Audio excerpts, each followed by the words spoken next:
Здравствуйте, меня зовут Тунух Сагымбековна, я соцпедагог школы, также учитель истории и нового для вас предмета «Человек и общество». Мне очень приятно с вами познакомиться.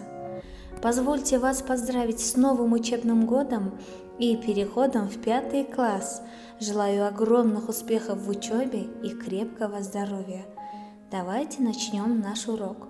Цель нашего урока – это дать представление о предмете человек-общество, или, как ее еще называют, обществознание, развивать интерес к неизведанному и навыки анализа полученной информации, воспитывать чувство ответственности и уважения к другим ячейкам общества. Итак, человек-общество – это наука, которая изучает общество в самых разных аспектах его существования. Обществознание помогает понять и познать все, что касается общества, вписываться в общество и существовать в нем, познакомиться с методами и способами изучения общественных явлений, формировать общие знания о человеке и обществе. Понятие общества имеет несколько значений. В узком смысле слова это, во-первых, определенная группа людей, объединившихся для общения, взаимопомощи и поддержки друг друга. Во-вторых, это этап исторического развития человечества, например, первобытное общество, феодальное общество и так далее.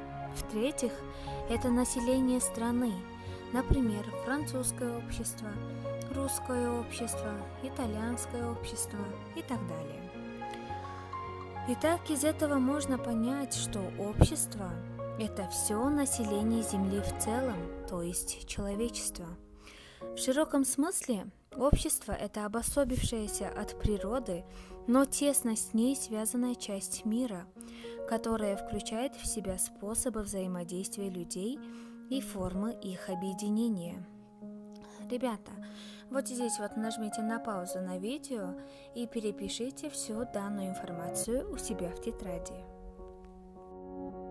Ребята, давайте рассмотрим вопрос, что такое человек. Человек – это биосоциальное существо.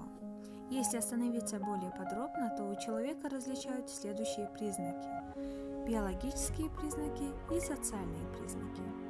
В биологические признаки входят инстинкты, рефлексы, биологические потребности, темперамент, задатки и так далее. Ну а же в социальные признаки входят мировоззрение, разум, сознание, способность к труду, подавление и регулирование инстинктов, социальные и духовные потребности.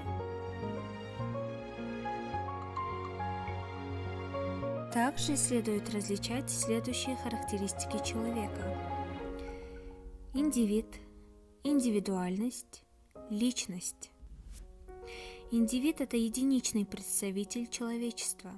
Индивидуальность – индивидуальная совокупность биологических и социальных качеств, отличающих одного человека от другого. Личность – это человек как носитель сознания со своими социально обусловленными индивидуальными качествами. Давайте рассмотрим вопрос, чем же человек отличается от животного. Это, конечно же, наличие сознания и индивидуальной речи, способность к творческой деятельности, способность преобразовывать окружающую действительность и создавать новые блага и ценности, способность изготавливать сложные орудия труда и использовать их в процессе производства материальных благ, наличие не только биологических, но и духовных потребностей.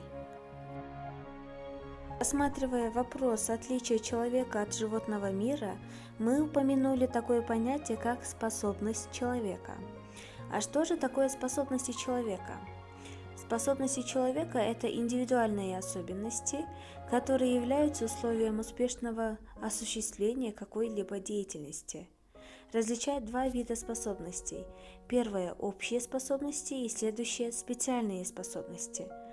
Общая способность – это наблюдательность, зрительная память, эмоциональная память, воображение. Специальные способности – это помогать достичь высоких результатов в какой-либо области – математические, художественные, спортивные, музыкальные и так далее. Уровни развития способностей. Первое. Задатки. Это присущие каждому от рождения физические свойства. Одаренность. Это такое сочетание способностей, от которого зависит возможность достижения значительного успеха в выполнении той или иной деятельности. Талант. Это высокий уровень развития специальных способностей. И следующее – это гениальность. Наивысший уровень развития способностей, как общих, так и специальных. Ребята, очень надеюсь, что видеоурок вам понравился, и запишите следующее домашнее задание. Вам необходимо будет переписать всю информацию, которая отображается на видео у себя в тетради. Также снять короткий видеопересказ по данной теме и отправить мне в личные сообщения. Благодарю за внимание. До свидания, ребята.